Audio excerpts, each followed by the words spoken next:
Welcome, guys. Pivot, prosper, and persevere. My name's Joe Meling. I am here with a good friend of mine.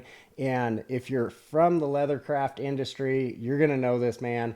But if you're not, this is a YouTube sensation. He's hit over 100,000 followers on YouTube, become an industry leader, has influenced not only established makers, but help people come up in the industry and create careers for themselves. Welcome. Honored to have you on here, Don Gonzales. Absolutely, man. Thank you for having me. I really appreciate it. It's a great opportunity to be on yours as you were on mine. What, 2 years ago now, maybe longer. Yeah. It's been a little bit. It's yeah, great. that was fun. Yeah, it's been great. So, obviously, we are here. If you guys are watching this on video, this is a little different setup than I'm usually in. We're not in a shop. We're not in a storefront. We're actually in an Airbnb. Yeah. We're actually just kind of chilling out in Airbnb in Prescott, Arizona. Yeah, down here at the Leather Show. And that's a big part of what you do now, right? You're in the leathercraft industry. You're helping people. You're a saddle maker as well, but you put out patterns, courses, classes, materials, a lot of that helping new makers come up. Right. You weren't always an established saddle maker though, right? I mean, how long ago did you start in the leathercraft industry? When I started Leathercraft, I was probably in 8th grade, as far as just starting as a kid, learning and playing around in that. And, mainly just cause I needed to fix my own stuff, saddle repair or whatever, just little things, odds and ends. I didn't really ever do anything that I thought this could do anything other than be a hobby until I was in college. And made a knife sheath for a friend of mine, and another guy was standing there and bought 2 of them. Wanted to pay me to make 2 of them. Okay. And I thought, man, I can make a little extra money doing this. So brought tools to college, started doing that, and then always did it through college. I always did repair, I always did little things, belts, the typical stuff. And then met my first saddle maker at college. And that's when I started visiting with him, and then kind of just hanging out at the shop, being a shop rat, just trying to absorb as much as I could because it was the first shop I'd ever been in. Subsequently, fast forward, I'd done an apprenticeship with him after graduation, bought his shop from him, not his business, but his shop. And that's where DG Saddlery started in 2002. 2002. 2 or 4. I always get it confused, but I think it was 04. We'll call it early 2000s. Yeah. Early 2000s, we started under our stamp, and that's where it took off. And then I was a business owner at 24 years old, and why that banker allowed that to happen, I have no idea, but I'm glad he did because we're 20 some odd years later. So yeah. Now, I don't want to skip over this though. You talked about your time in college. Mm-hmm. Tell me a little bit about what you went to school for. You didn't go to school to be a saddle maker. No. Tell me about this college experience. I've always told people, if you meet somebody that has not seen me since high school, that knew me fairly well. I went to a 3A high school, so not huge, but not small, right? There wasn't a ton of people there. I think I graduated 105 people. But if you meet somebody that hadn't seen me since then and ask them what I was probably doing now, they would probably tell you I was a veterinarian. Because that's what I always wanted to do. I worked for 5 veterinarians before I got to A&M. Everything I did was focused on getting into veterinary school. I never had any plans to actually graduate undergraduate because you can get into vet school before you graduate. And so that was the goal. I wanted to be an equine surgeon, and was tracking towards that, was doing everything I needed to do for that, and then applied to vet school once, got an absolute no. And so, which is common, that's very common. And then after that, like I said, that opportunity for the apprenticeship with Jimmy came up. And so it was like, I put vet school off for a year. This doesn't come around too often. And so and after that, I fell in love with saddles. And, after I built my first one, and I kind of stuck with that and, never applied again. Okay. But I did graduate. I graduated with animal science option degree. So like I tell people most of the time in my classes when we're talking about stuff and they ask business questions, because you always in a class, you're there to learn drawing or floral tooling or how better to use my lifters or my pear shaders. But we always venture off into some business topics. And a lot of people will ask, like, well, what this question or that question in business, and I always tell them, like, look, take my advice with a grain of salt, because I have 27 hours plus of chemistry underneath me as far as my education, and 0 business classes. Oh. So I have not had one lick of business class at all in my degree. Now I can tell you a lot about chemistry, but I cannot tell you much other than outside. Once education is funny, the lambskin on the wall doesn't really mean you have the education, right? You got an education, but you didn't get an education. I got an education outside of college with business, owning a business, and reading every business book I could find, and every piece of material I could find, and every man I could talk to or lady I could talk to that owned a business, to learn a little bit about accounting or marketing or all these little things, right? So you kind of learn down in the pits while you're working, right? Yeah. But that's a longer, harder road to follow. So, yeah. Right. I do have to say, I find it slightly ironic that you had desires and went to school to be an equine vet, to help horses survive and thrive and do well, and you reverted to just beating on dead cows. Well, animals are a lot easier to deal with when they're already dead. Right. So if we're dealing with barbecue or we're dealing with leather work, it works a lot easier, right? So, but yeah, no, it is ironic, but the leather industry just grabbed me, man. Yeah. Like, it's always been part of what I liked. So on a serious note, did you ever regret not reapplying? You said you applied the one time, then got an opportunity at the apprenticeship, and then you said you never reapplied. Did you ever regret that? No, I don't, because whenever like I said, I never thought. So where we're at right now in this stage in the leathercraft industry, and even 20 some odd years ago now, right, that it's been, those opportunities to get a chance to work shoulder to shoulder at a bench with a master craftsman that's been doing it for 40 or 50 years, they aren't there. Yeah. Those opportunities don't exist for guys now. Yeah, so, and apprenticeship used to be kind of how you got into the industry, right? I mean, you have a lot more depth in the industry than I do, and that coming up through a saddle shop. Tell me just a little bit about kind of that learning curve through there, because that's a big pivot to go from animal science college into now just straight up into a leather shop, right? And starting there with 0 skills other than doing some repairs for yourself. What was that learning process like to get from starting with no skills to, man, now you're a guy people are waiting on? Right. So when you go into a shop and you're working in a functioning saddle shop, right? And this was a one-man show. He wasn't a big time. It's not a manufacturing company. It's not, a line. And when we talk about line, we're talking about manufacturing companies, right? So, which is fine, but that's one of them deals where you have a line of people that are doing certain executed tasks, and at the end of that line, there is a finished product, and they finish unit numbers en masse, right? Majority of your saddles now on the market that are name brand are built that way. That's the differentiation between custom and that, right? Not good or bad, it's just a different thing. Versus your custom guys are going to build, that one man builds that one saddle, and it's him from the start to the finish. And there's many variations of that. Outside of those situations, most small one-man shops cannot afford to have somebody in their shop, even if that man works for free, or lady or anything. If they come in there and work for free, most shops can't sustain that. Economically, they can't. Most of us that are owning a one-man shop are running pretty tight budgets. So when you're in there, you need to execute the task, get paid. Execute the task, get paid. Execute the task, get paid. Okay? So it's a time thing. Free labor is not always free, right? I always say a free horse is not free, right? So when we look at that, that's why a lot of the small shops can't afford to do that. Your big shops that used to exist, like Stelzig's, Hamley's, these big times out Capital Saddlery, those old time shops back in the day, they had multiple levels of craftsmen and retail people and managers in there, but that was like a full on store, right? Everything was built in-house. You had master craftsmen that worked on saddles or whatever it was from start to finish, but they had that bandwidth.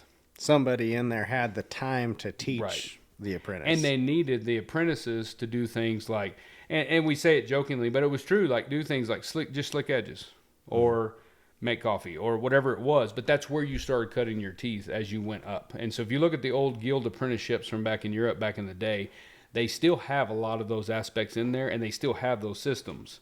Yeah. And there's many craftsmen that are at these shows that are from that type of background that you could always inquire and talk to them about their experience, and you'll find that it's much similar because they have that path.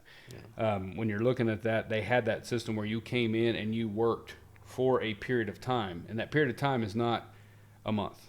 It's a year, 2 years, whatever, but you had to prove yourself up and move yourself through that.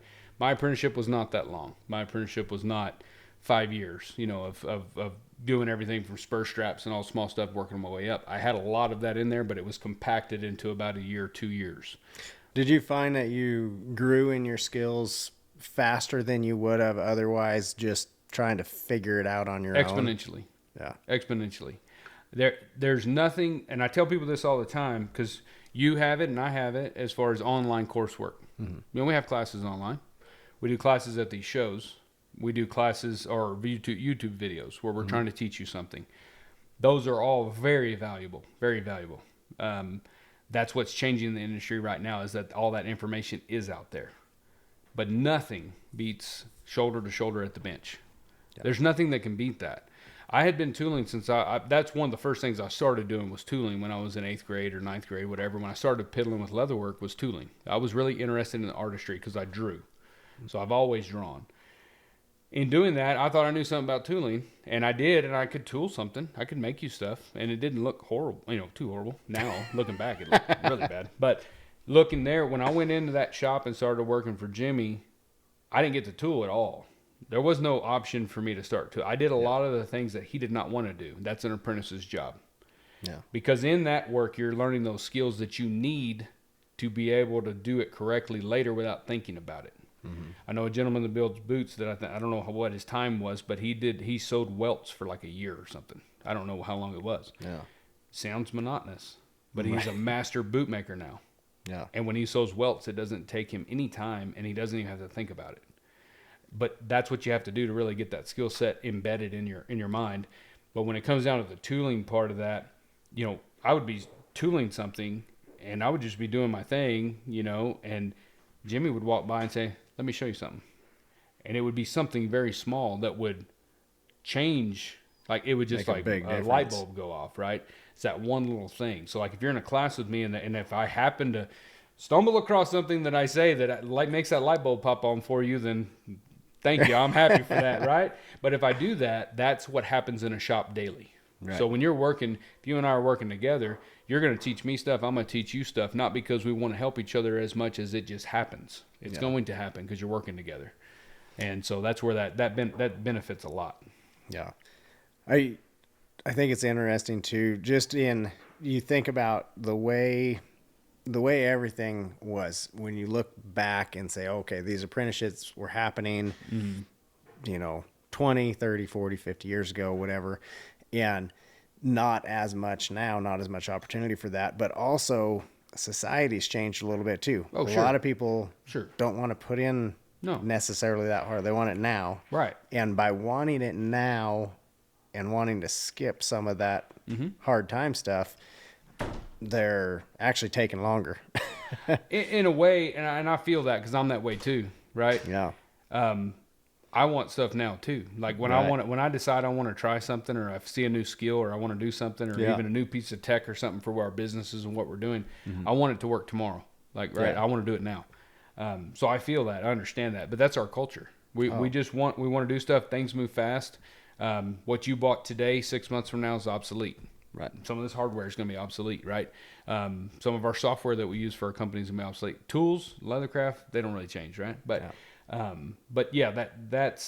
that's a real common thing. You want that faster.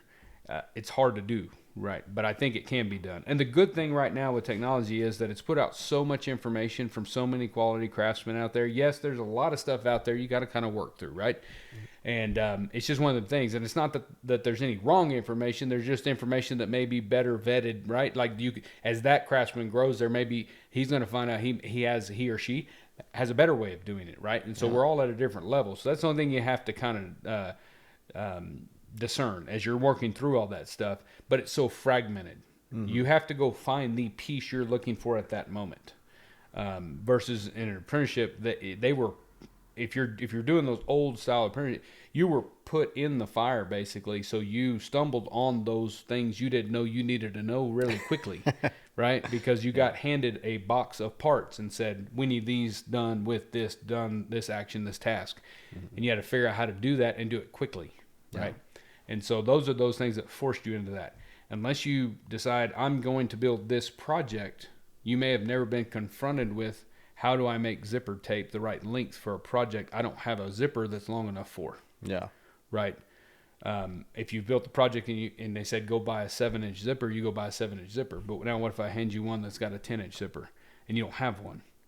Well, those are those little bitty tasks. That's the stuff when I talk about fragmented, I'm not saying it's in anything other than you're missing pieces of your skill set in a way that it's not bad. It's just, it's going to take longer because until you build that project, you're not going to know you're missing that piece. Yeah. You see what I'm saying? And not that the guys in the apprentices in the shops had all the pieces. Yeah. But they're exposed to so much because there's so many jobs going through there. Everything from strap goods to maybe some repair to saddles to all kinds of different things, which gives you a lot of different opportunities to baseball stitch. Why do I need to know how to baseball stitch? Well, you might have to on a repair, right? There's a lot of stitches in English saddlery that you won't use anywhere else. But unless you're in a shop where you're confronted with that problem, you have no reason to have that skill set. Yeah. So moving past the building skills of the craft itself, right? Which obviously the apprenticeship opportunity, if somebody can find that apprenticeship opportunity, is going to be that number one way to build those skills. But you jumped out of that and early 2000s, we said, right? Yeah, early 2000s. You started DG Salary. You jumped into business, right? But you didn't jump straight into teaching and patterns and material packs, right? Not at all. No. You made a few pivots and shifts along the way. A lot, yeah. Walk me through a little bit of that, learning to run a business, starting. You didn't have an apprenticeship for your business. No. I wish I would have. Which that be would have nice, helped right? a lot, right? Yeah, we'll call it saved me a lot of money. Yeah. Yeah, that would have been nice. Okay. Yeah. You said save me a lot of money. So you've invested a little bit of money and maybe had some learning tax along the way. Oh, you pay a lot of stupid tax along the way.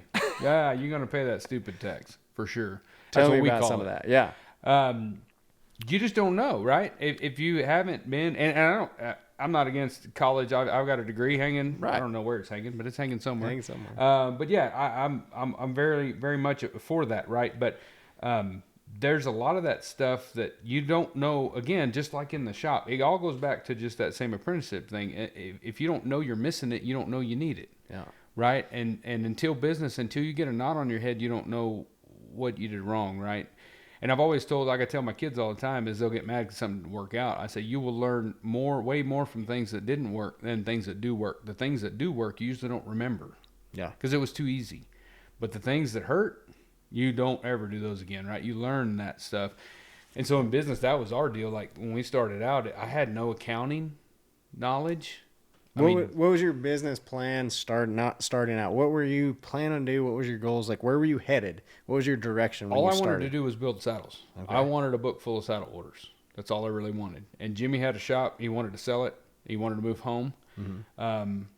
And we got talking about it, and he offered that, like, hey, I'd sell this, this and that. Not his name, obviously, and not his book of work.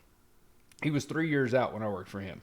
So who knows what that means? A lot of saddle makers, rate is different, right? Right. So, you got to wait for that glue to dry. It could sometimes. be 5 saddles. It could be 50. I don't know how many it was, right? But we all have a different rate. But when it comes down to it, I was like, oh, I'd be interested in this. And he had a little small retail and then saddles and this and that. And I had a few saddle orders there because he would, after a time went by, he would allow me to take a few saddle orders in the shop. So how many saddles roughly did you have under your belt when you bought this shop and started out on your own business at that point? That's a good question.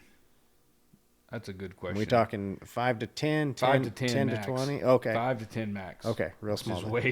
Probably way not enough. Right?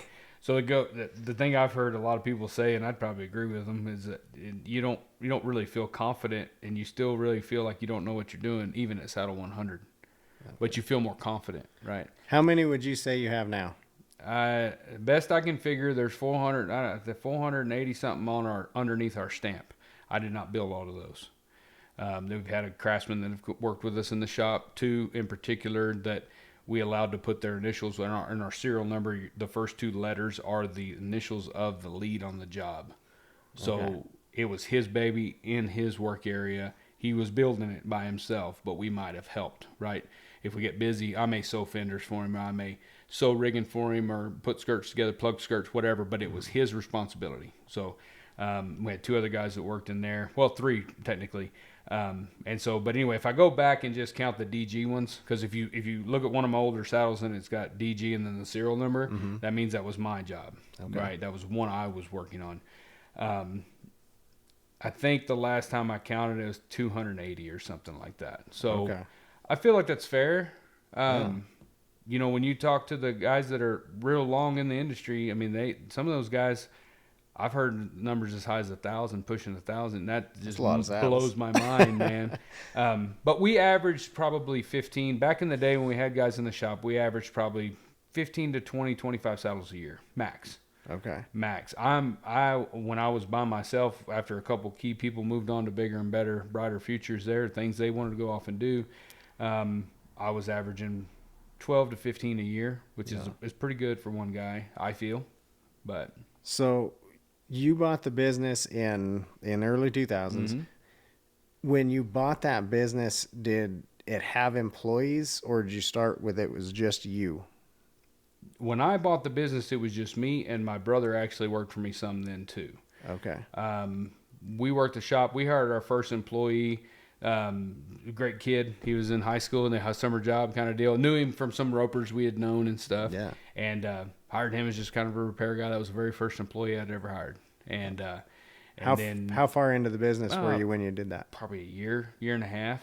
You know, and then later on we started adding people and stuff. I think at the most time we might have had 5 on payroll. Roughly, 5 on payroll or so. What was your decision or process in bringing somebody on? Was it did you worry about that, think about that, or did you always plan on it? I did, but I didn't know how to plan for that. That's where I'm talking about them knots on your head, right? When you take somebody on in your business and you decide you're going to pay them, and commit to that, you've got a new family member, right? So now you've got somebody, you've got to see every day. So you hope your personalities work out. If they don't, you mishired, right? And to me, I've heard another guy say this, the big business guy that I listen to, and he said there ain't nothing wrong with not hiring somebody because you don't like their personality. Because you're not only hiring them to do a task, you're hiring them to spend time with you. And so that can happen, right?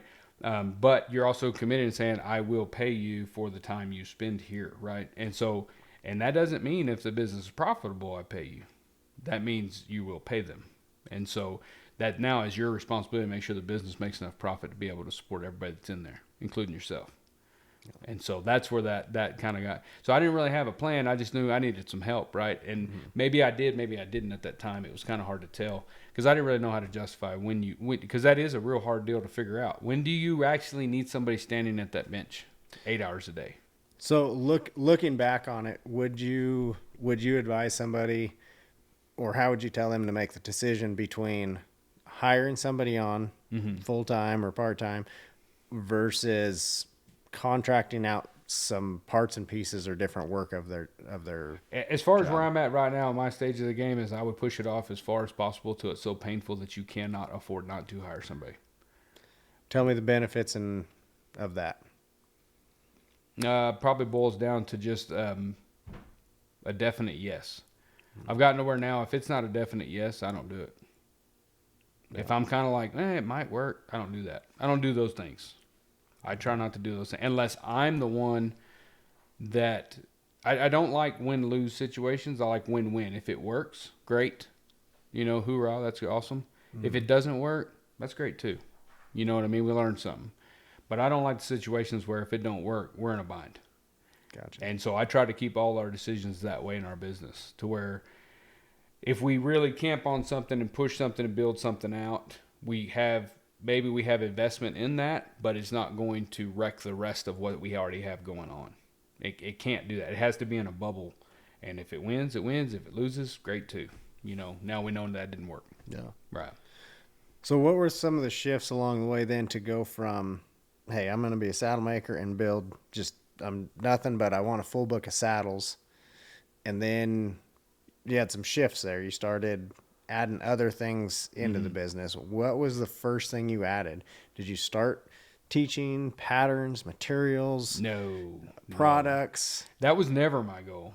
Yeah. This whole DG Leathercraft, which is what we call that side of the business, which now owns pretty much most of the business. DG Saddlery is pretty much just the maker stamp now. I mean, we've got a closed set of books right now. We don't take any custom orders. But what caused that was never the goal. Yeah. Ever to teach. It wasn't that I had ever even thought about it. It wasn't that I was against it. I just never crossed your mind. I helped guys all the time that came in the shop, and guys that may have worked for me. I had some part-time guys for just a minute, that would come in there. Like, hey, you tool pretty good. Why don't you want to tool some belts, for 2 weeks, and then they'd be gone, Yeah. And I enjoyed that. So how many years did you push with just DG Saddlery? Because you went and did a lot of product shows, right? Oh, yeah. We did a typical saddle. For 10 years, we were a typical saddle shop. Okay. We were open Monday through Friday, half a day on Saturday. We had a retail floor with some little bit of retail items. We sold consignment saddles. We did repair. We built custom saddles, belts, wallets, all the stuff. Christmas was crazy around our shop, right? Okay. We did that for 10 years. When my daughter was born, I knew I didn't want to be in that building because I'd been in there 10 years and we had put about 20 grand in it when we bought it and things were needing repair again, right? And I knew I didn't want to stay there. And of course, having your first child, you're like, oh, things are changing. I don't know if I need a retail store. And I had a book of work. Okay. So I had accomplished my goal. I had a book of saddle orders, right? And it was getting easier to sell my saddles. But that's 10 years later, right? So we'd go to roping. A lot of ropers riding our saddles. That's just the market we kind of nestled into because everybody that worked for me and all of my contacts were team ropers or calf ropers. So I thought it was a good time. I was like, hey, about to have a baby. I got some equity in this building. I've been in here 10 years. Sell it, pay off a couple things, and just build my saddles and go back to being a one-man show. Kept my repairman, Freddie. He stayed with me, and Freddie stayed with me a long time. The only reason he left because I moved to Moulton. Okay. Yeah, he'd probably still be with me. I tried to get him to move there, but he wouldn't come. But anyway, we sold the building, and then moved into the guys that sold my building. My broker, when he sold it, they had a building in a little strip center there in downtown Bryan, and kind of anyway.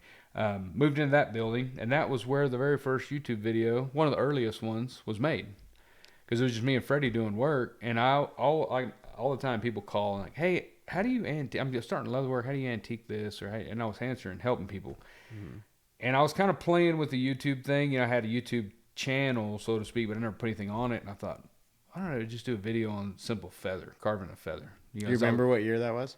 No, but you can go back because that video's still up. It's one of the very first videos. Okay. And it was just tooling on a coaster with a feather on it. And because I was just into feathers right then. And I just got a camera and filmed myself doing that and did that. And then I did some tip videos and stuff like that. And it just kind of started gaining some ground. And I don't think I put my first pattern on there till probably halfway through the first year of that. And so that was just because you were fielding a lot of phone calls and questions. So yeah, just kind of using that as an avenue to send people to software tech kind of guy, it's kind of like, hey, and plus I'm in this building that's not finished out. There's no windows, if you look at those early videos on my YouTube channel, they're stud walls. Like it wasn't finished out, right? It's a commercial space, but it wasn't finished. Right. It got kind of gloomy in there, so, and Freddie didn't talk a whole lot. He's just over there doing his work, and so I would just start filming myself doing stuff. And Instagram's video stuff wasn't as big, so you weren't doing a lot of reels at the time and things like that. And so I just started doing that, posting on YouTube just for fun. And then it was like, hey, well, this guy called about this, that'd make a cool little video. And so I'd make a little video, and then it's like, well, that way if somebody calls, I can say, hey, I got a video if you want to go check it out, watch me do it, right? Yeah. And so that's how that kind of rolled on. And then it just kept going, and we just started kind of making a few more, and then the pattern thing came out because I had a guy come. I always had, every once in a while somebody would come in and say, I want to make a belt, or do you have anything? And I'd have something on my bench. Hey, just take that piece of mylar, or a piece of tracing paper, and So I had a friend that was like, you could put that on your website and sell that right there as, for probably $5 or something, and I was like, that's kind of, we'll see. So I did it. Sure enough, they started moving. And so then fast forward 10 years later, we've gotten really precise with our pattern production and what we do and the whole process. And so now it's a whole deal. But yeah, I would have never, 20 years ago, I would have never thought I would be teaching, right? I was still learning, right? Right. The interesting fact, I don't want to pass by this. When I finished my first saddle with Jimmy, the apprenticeship started because I was working for him doing repair, doing shaps, doing things like that, doing little things that he didn't want to do. That's what an apprentice does, right? And I don't know if he was still alive today, if he would say that I was actually a full-on apprenticeship with him, right? But to me, that's what it was. Yeah. I was in his shop every day working and learning. But I kind of conjured him into helping me build my first saddle, and I kind of said, I'll buy all the stuff if you'll just help me when we get time. Like, no hurry, no rush. And he said, absolutely. So I bought a kit from Bowden Saddle Tree Company. They used to sell a kit. It was not a kit like we're thinking kits, where everything's cut out. It was 2 sides of Herman oak, a tree, your latigo tie strap, strings, hardware, all the things, stirrups, all the parts and pieces, right? Okay. And so we built that saddle. When we got it done, Jimmy handed me a work order for a saddle he had that was just like what I just got done building, just rough out, or partially rough out. And he said, I want you to build that one. It'll be a good second saddle because it's just like what you get finished. And I was like, great. And he was very, he really liked what I did, and, I was real happy with it. And I said, I want to pay you for spending time to help me build this saddle. And he said, you don't owe me anything, just pay it forward. And so at the time, that didn't do anything for me, right? Like, as far as like in my mind, it's not like that stuck. And I was like, okay, well, I'm going to be a teacher. That's not what I did. It's just like, he was like, just teach somebody else someday. Because there wasn't anybody, he saw it already that there wasn't a lot of opportunities for these young guys coming in, and he couldn't afford to have me in there. Like, the only way I was in there was because I was making him money. So I would do all the repairs and stuff, which that makes good money, right? Mm-hmm. But he took time out of his day to help me build that saddle. And so at the end of it, like I said, when I tried it, because I wanted to pay him, right? Because I knew I was taking up his time on weekends and nights. And he said, no, just teach somebody else someday. Yeah. And so and then 10 years later, and I didn't even realize that till about 4 or 5 years ago. Right. That I even remembered he had said that. So I'm not trying to get mushy. I'm just saying that's what I remember the man saying. And it's like, I didn't plan that to happen. But hey, we never know where we're going to end up, right? Yeah. Yeah. I don't know. I think what's neat to that, I think of the ripple effect, right? Mm-hmm. Throw a stone in a pond. Oh, sure. The ripples go out. Sure. So he takes the time, help one young punk kid that's willing to do some work in there, and just says, pay it forward a little bit. Go help somebody else. Yeah. And he probably, just help one other person. He didn't even care. Yeah. He just wanted to help you out. Didn't want to take money. And I can't even imagine the thousands of people that you've gone on to help now, like, get built up in leather work, get started, gain confidence in themselves, somebody that wants to do a craft and work with their hands that maybe was up against a wall and couldn't do something, and whether it be in person at a class or through a video, what you've fed into them and built them up. And again, it's thousands at this point, guaranteed thousands. I hope at least a handful have gotten something from it. You know what I mean? Because you never know, right? You're flying blind when you make a video and post it on YouTube. Mm-hmm. You hope people watch it and got something from it, right? You do get those emails and comments, and we love seeing those. We love that feedback to know, like, hey, this really helped me because I was struggling with the edgers and I can't get them sharp, or I don't know what, how to hold them or whatever, or the stitching or whatever it might be.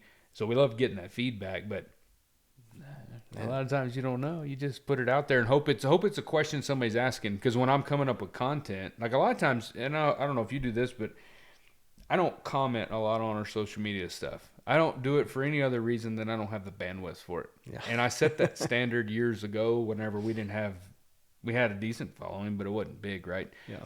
And I just knew that, like, I don't have time right now to be on my thumbs during the day because I have to build saddles. Right? I have to work. I need my hands. So I can't be on my phone commenting and getting in conversations. And so I just at that time said, if I can't handle it right now, if it gets any bigger, there ain't no way in heck I can handle it. Yeah. So I just never commented. Yeah.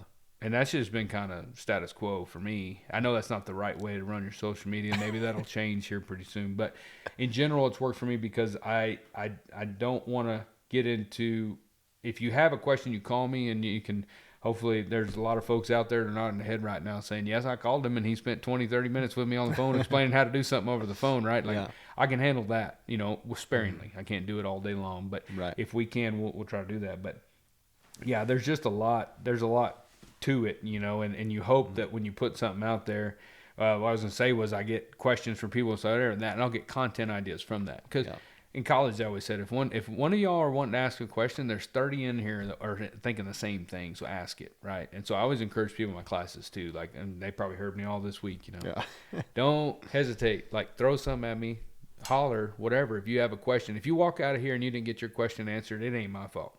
Yeah. And that's just a simple fact of it. I had one professor that was kind of a jerk, but he was one of the greatest ones looking back that I ever had, because he would tell you that straight up.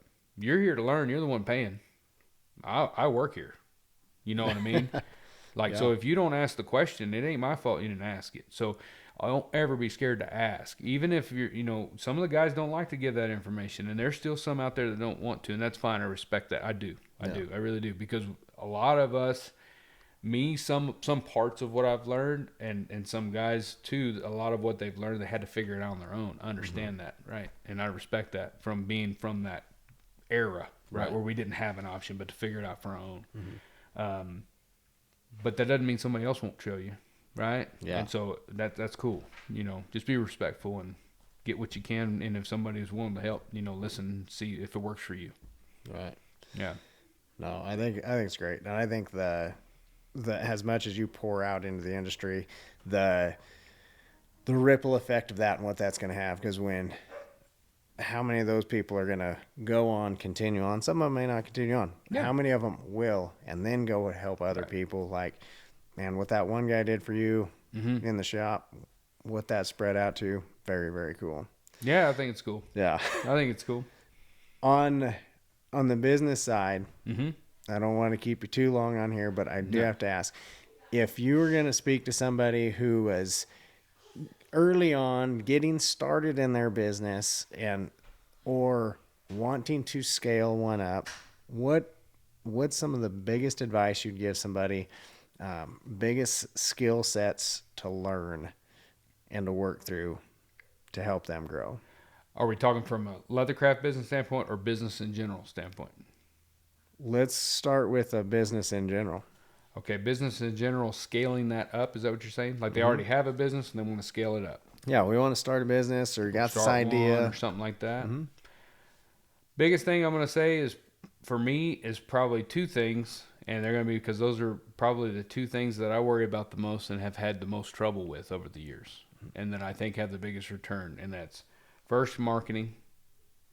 As hard as it is to listen to yourself on a YouTube video while you're editing it, or to listen to yourself talk to a guy on a podcast sitting on a couch, right? And have to listen to your own voice. It's annoying. I know it is. And then the second thing, or focus on that marketing. Like, you figure out what it is. Where are your customers at? They might not be on TikTok. They might not be on YouTube. They might be on another platform. Figure out where they are. If they're at a roping down the street every weekend, go down there, right? Go down there. Take your product down there and go talk to them. You have to be where they are. You can be the best saddle maker in the world, but if nobody knows who you are, nobody cares. You have to put it out there, and you have to let people know it's available to have them have an option to buy it, right? So one, you have to know who your customer is. Right. First, yeah. Right? Exactly. Yeah, I mean, just hearing what you're saying you there, got to figure that out. Who is it? Yeah. And it's a person. I mean, you don't have to form out an avatar like they tell you in some of them business books. I've read them all too, man. You don't have to do that, but you need to know who it is.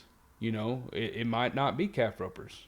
It might not be barrel racers. It might not be, whatever it is. Find out who they are, and then go where they are, right? Whatever that platform is, whatever that marketing arm is, get there. So one thing I think super important, what you just said, is go out there, get there, go to them.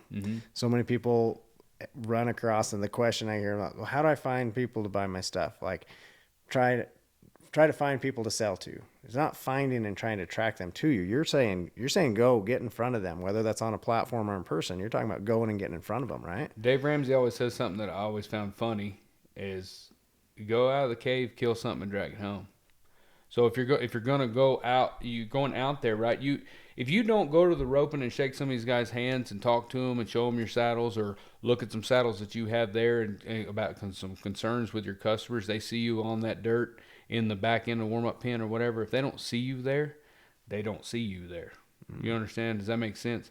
You need to be there. You have to be there. I personally, you can ask my wife, I personally don't like traveling all that much. I'm kind of, it's one of them deals where I want to travel around my place, right? I don't want to really go, but I will, right? Because when early on I would load up an armload of reins and go to the little roping outside of town that's just on a Saturday afternoon, pay out $500, right? But my guys were there, right?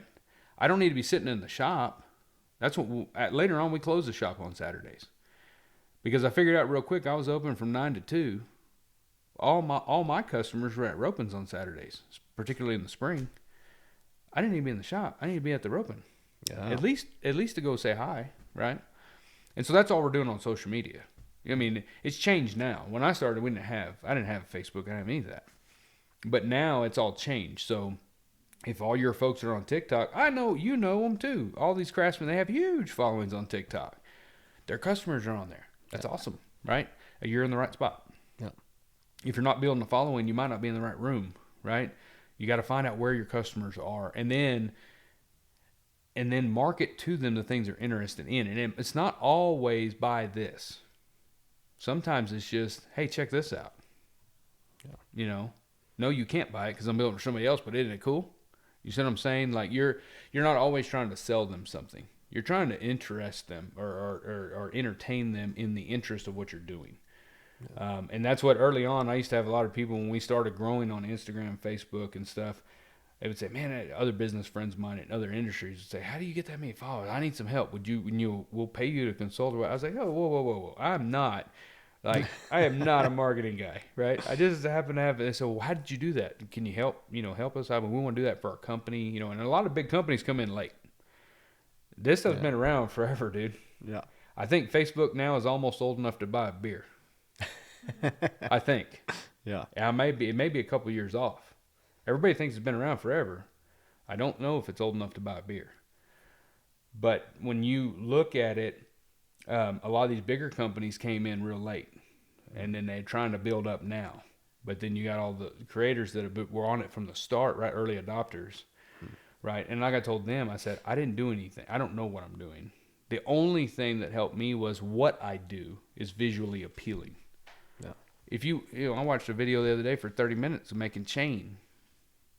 I'm not going to make chain. And it's a machine. It's not like, but I watched that machine for 30 minutes. How it's making chain, all kinds of chain. Your necklace chain, big dozer chain, all kinds of chain. Right.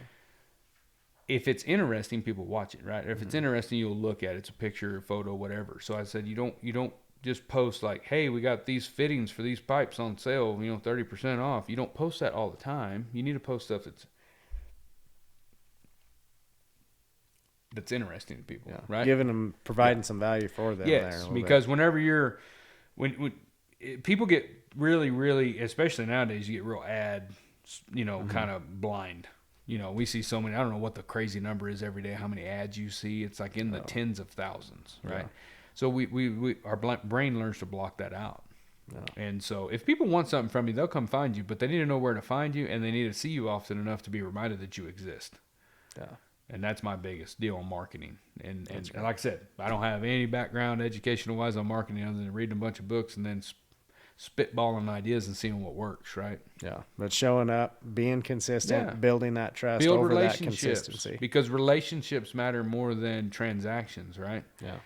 I bet you've got a ton of customers that are the foundation. They're the 20% that pay the 80% of your revenue. Right. And that rule works every time. Yeah, 80% of your revenue is coming off of 20% of the people in your database. Yeah, okay. The 80-20 rule is crazy. It is insane. I think it's one of the wonders of the world. Yeah, because it works in a lot of things. Oh, right? For sure. Yeah, for sure. Awesome. So for what we're talking about here again, we're going to have episode 2, 3, 4, 5, 6. Tonight? No, not tonight. No, I'm just kidding. I want to deep dive with you on all sorts of stuff. I want to deep dive on pricing, on marketing, on so many different things that I think we could really go down the rabbit hole on. But I just like hearing this story, hearing where you've come from, some of these different shifts that you've made along the way to build into what you are today. Mm-hmm. So we'll save some of those deep dives for future episodes. But what we do have with us here tonight is the Inner Circle. So our Inner Circle coaching program is on here with us live. You guys watching and listening to the podcast here, we're going to get an opportunity. We're going to open this up to a couple questions. We're going to take probably 3 questions from the Inner Circle here and give them an opportunity to ask questions here, and we'll dive into it. So you guys in the Inner Circle, go ahead and throw your hand up or throw it in the chat. I'm going to check on that chat, and we'll answer a couple of those questions before we close out. You good with that? I'm out. Hey, man, it's your world. Question number 1 comes from Tim. This is, how much do you set aside financially for marketing every year? So I'm going to break that down a little further and say, do you allocate a certain percentage or anything like that? So this is where my lack of education on actual business operations comes in, right? We're always we're always after that whole, like, what's the best practices, which is a very common business term, right? What's the best practices in a business on how to allocate money for marketing, allocate money for material, allocate money for your budget, your overhead, that kind of stuff, right? Payroll, emergency funds, all those kind of things. And I don't have proper training in that. So we're always kind of spitballing doing that. I always try to keep some reserve, right? But we are a cash run business, so we don't run our business with any debt. So we don't have the option of line of credit or credit card or whatever to put this over here until we can get to it. So a lot of cash flow, and it's a struggle all the time for us, even now, right? Like, it's just what it is. But a lot of cash flow is tied up in material products, patterns, shirts, caps, whatever. Anything you see in the shop, that's cash tied up, right? So we honestly don't spend very, very much as far as dollar value wise on marketing. Now, do we donate some stuff to local events just to keep a good local community follow? You know what I mean? Like good face in the community, right? So we donate to the Little League. We'll do something for, our livestock show. We do stuff for that. That's local stuff. Coming to shows, we will sponsor a few things here and there with different things going on at these shows and events and stuff like that. But when it comes to main marketing, we're not a company that allocates a big marketing budget for any kind of, I would feel like nowadays it would be obvious, but a lot of people still kind of lean back. Well, I need to be on the radio. I need to be in, there used to be a thing called a phone book. Everybody was in, right? That was a big knot on my head one time. Those things were like $4 or $5 grand a year for a decent ad in a phone book. Yeah. And that game went on for a long time, and that company those companies ended up really kind of getting in a bind at the end when people figured out, like, the internet's here, guys. We don't need a phone book, right? And so, but they had their heyday where they made plenty of money on those things. But yeah, we don't allocate really any kind of marketing budget. We probably should, right? Because we could reach out a little bit further. But we've built a marketing platform, and I think that's what I would rather see somebody focus on, is build that following, build those relationships with people wherever they are. So if it's on Facebook or Instagram, begin to build those. I will say, before I move on to that, because I don't want this podcast to end without me putting a pin in this, you need to remember that Instagram, Facebook, YouTube, TikTok, whatever else you're on, I don't know what all other ones are out there, right? But all of those, you do not own them. And all of those followers, I don't care if you've got 60 or 60 million, every one of those followers do not belong to you. They belong to that platform. And so at any moment, you can breach, accidentally or not, breach some kind of policy they have in their little agreement thing or whatever, and take your whole thing down. It's happened. I've seen it. I got friends that it's happened to. And then now all those clients that you had access to and giving them marketing information, right? They sending them pictures or, putting a video up on your reels or whatever you're doing for your marketing. Now they don't see it because your account is gone, right? Because Instagram decided they didn't want you to be there. So I always suggest people, if you're going to spend money on marketing, so maybe we do spend some, right, with our website, right? We are spending money on that. I consider that overhead, but own a piece of the internet.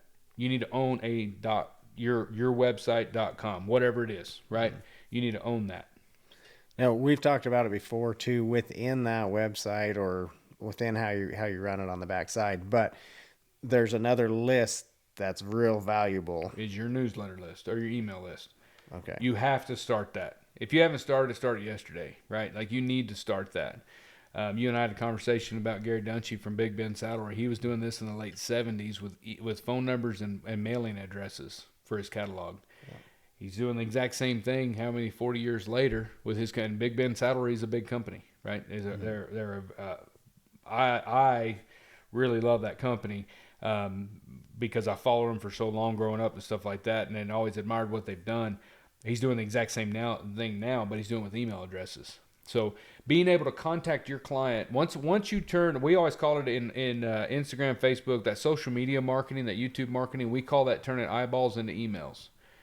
We want them to watch a video, come to our website for more information, and put their email address in. Now they're mine.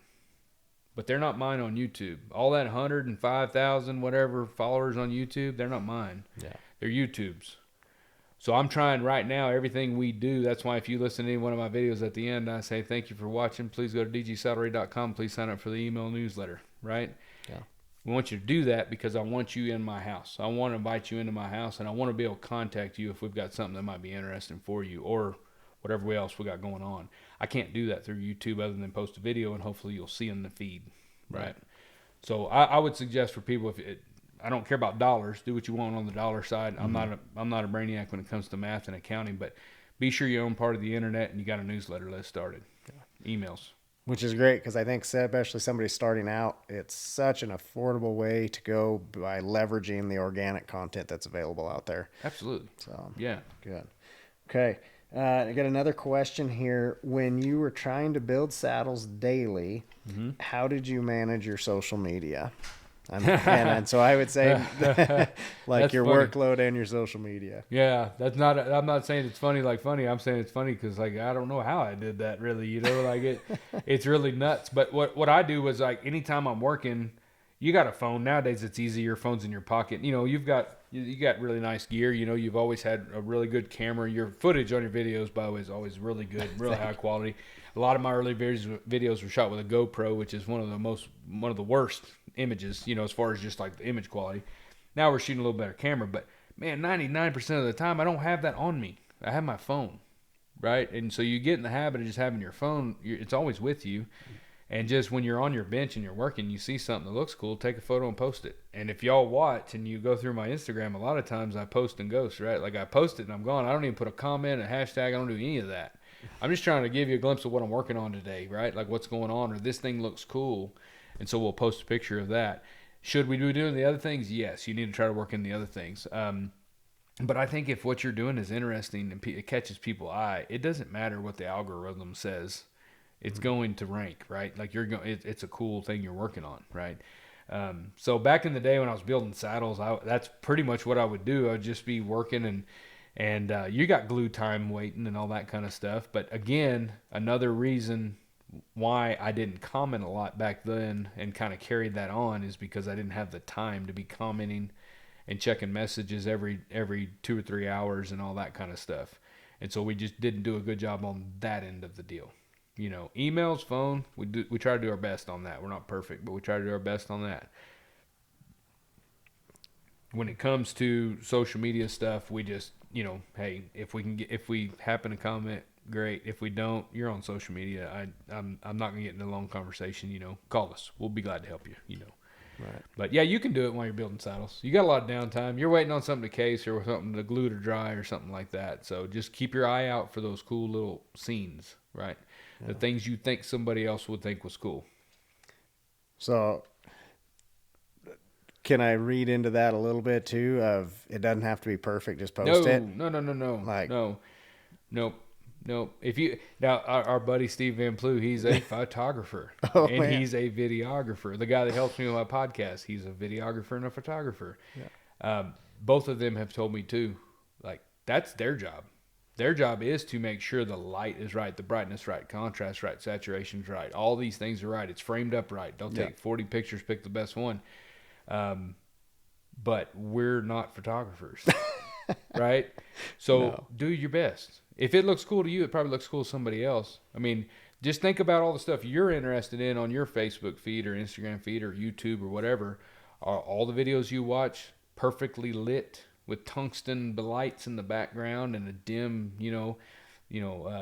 lighting in there, and then they've got the, you can hear the edger perfectly, just like the ones you watch probably don't have all that, right? It's just showing you a technique. Yeah. And that's the way we've always kind of looked at our YouTube videos. Is I'm not here so much to wow you with my videographer skills. I'm here to teach you how to do something. So if you can see it, you can hear it, and the lighting's okay, like all those things work, and you can understand what I'm doing, then I accomplished my goal. It might not be the best footage, it might not be the best sound, but you understand it, you can hear it, right? That's one thing I want to make sure you can do. So I'm not going to win no races with my video work. That's great. That's great. Last question that we're going to take from the inner circle here, and then I'm going to selfishly take the real last question. But okay, last question here. Avoiding burnout while building. Do you deal with burnout in the shop? Depends on if it's built. No, it doesn't depend on. I was thinking it depends on if you're talking about building saddles or building anything, but burnout is a real thing. I've hit it. Everybody's hit it. There was a spot in my career where I would have sold that shop probably far too cheap, and I'd have gotten a job anywhere just to not have to worry about it. Burnout's real. I read a book one time by she's the head of a dancing troupe in New York City, like the like real Broadway type stuff, but she's an artist, but she had a really good book. Can't remember it right now. I'm sorry. But she said one of the worst things that you can ever do in your life is to take the art that you love so much and force it into submission to support your lifestyle. Mm-hmm. And so I've always kept that in the back of my head as to where that's where I was when I was willing to give up all of it as far as saddle making goes. Like I'd have done it on the side, but I wanted to get it back to where I wasn't beating it down to try to make it pay for my life. You know what I'm saying? So when it comes to that, like, your burnout is coming from that, right? So try not to get yourself in a position to where you want to be able to tell a customer, it's not going to be done by Friday, sorry. You know what I mean? Like, to where it doesn't affect your life. Mm-hmm. If it affects your life, then you get resentful because you haven't finished it, you haven't done it. You know what I'm saying? That's where the burnout's coming from. It's not the art. Yeah. You can get burned out and tired of tooling the same pattern. Draw a new pattern. It's easy. It's not easy to draw a new pattern. It's easy to switch, right? It's easy to switch gears. You're tired of building bags, build wallets. But if you're making sure that those wallets or bags or belts or whatever are going to pay your light bill at the end of the month, that's where the burnouts come from. Yeah. You know what I mean? So just try to get it to where you kind of got a little bandwidth in there where you can handle that and keep it switched up. All right. Good. I think that is great advice there. You've avoided burnout. You're pushing forward. What do you got coming up? Any new patterns, projects, anything like that? Or where are people going to find you at? Yeah, we've got a new program that we're building. It's gonna be real interesting. It'll launch later this spring. It's called Apprenticeship by DG Leathercraft, and it's going to be we're hoping that it'll be the closest thing to a modern day apprenticeship that's out there, and we're proud of it. Everybody thinks their baby's the cutest, but we're backfilling now and polishing and wrapping up stuff and doing all that. We're not gonna get into all the back end details of stuff this early, but we're here at Prescott. We are going to be kind of putting that out there and letting people know. We've talked about it on our YouTube channel a little bit, but we think it's going to be really interesting. It's a different take on education for those that are serious. Not everybody wants to do this as a career. Some people just love leather work, and I admire that. I always tell people, if you're doing this as a hobby and you're giving everything away, I've had so many people that tell me, I just build stuff and give it away. Like, God bless you, man. That is so awesome to be able to do that, right? To be able to just build a briefcase for somebody and just give it to them. Like, I love that. I always tell them, don't stop doing that. Yeah. Like you're blessed to be in that position where you can just truly love your leather work and your craft and be able to give it away like that and not care about the price. Oh, right. You know what I mean? Sure. So that's great. This program will be for them too if they want to get further in the craft. Mm-hmm. But for those that are serious or just want to do it as a hobby but want to dive deeper and get really, really bought in on it, that's what we're hoping this thing's going to do. So we've got that we've been working on it hard as far as like it's on the board, it's on the agenda. We've been working on it since we got back from Sheridan last year. So it's been a long project. We still have quite a bit to wrap up, but everything is done as far as the actual program is done. So we're excited about that. As far as getting a hold of us or seeing what we're up to, doing all that, obviously on Instagram, Facebook, YouTube, you can always find our videos there. We're not going to stop ever, as far as I can tell, from posting tips and project videos and things like that. And just daily antics and things we're doing. I will say that my wife has recently got on TikTok as Boss Mayor on TikTok. So if you do, that is your only way into us on TikTok, because I am not on there. So we're dabbling in that just to see kind of what the feedback is, because what we said earlier, I don't know if my customers are there. I know a lot of my customers are there, but I want to be sure that there's enough on, you know what I mean? I know I'm already creating content there. We can put it over there. It's fine. But we just like to test the waters a little bit. I'm not on TikTok, so I don't, to me, I don't use it, right? So, and it's nothing other than just I don't use it, so we're kind of testing that. But as usual, if you want to stay connected with us, get updates from us, being the first to know about a lot of things, including apprenticeship, you can go to dgsaddlery.com, sign up for the Leathercraft newsletter. And we'll see you next week, the Monday morning briefing. I'm just kidding. Yeah. The Monday morning briefing. Yeah, that's not on Monday, ever. Every Tuesday through Saturday. Yeah. Yep. Excellent. Well, thank you, Don, for being on here. You guys watching, be sure, jump on DG Salary, get on that list so you can be the first to find out about everything, especially the apprenticeship coming up there. Hit like, subscribe, follow, all the good stuff, whatever platform you're on here. Don't miss out on the next episode. Pivot, Prosper, and Persevere, where we're going to continue to talk to amazing businessmen and businesswomen like Don here and help grow people forward through the testimonies that you've walked through as well. So cool. Thanks again, Don, for being here. Thank you for having me, man. It's been an honor. Thank you. Yeah.